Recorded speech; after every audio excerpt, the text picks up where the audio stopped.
Hello. Well, here we are finally at the wrap-up session for our build app. Hopefully your app is working successfully, and with your newfound knowledge, you're raring to go. If you downloaded the source code that went with this course, you may have noticed an app called TRN CQY. This is the app that you've built through the course, which I have extended slightly to show you some other features which you may find useful. So here we are in the TRN CQY app. You'll see a few extra controls here and a few extra controls down here. But the easiest thing to do is just to show you it running.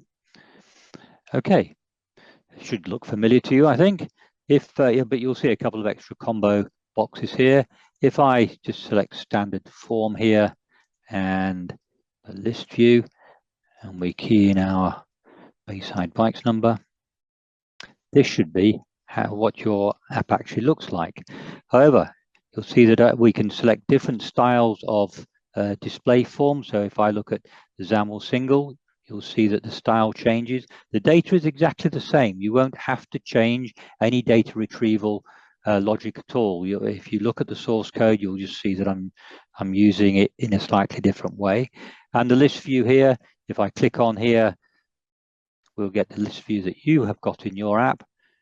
But if I actually select a XAML tile and click, you'll see that we get a tile with the invoice information on and a bit of colorization going on here. Anyway, you may find it useful to have a look at. Certainly have a go and see if you can make your own app behave like this. Thanks very much for your viewing of the course. And if you've got any feedback, don't forget to let me know. Cheerio, bye.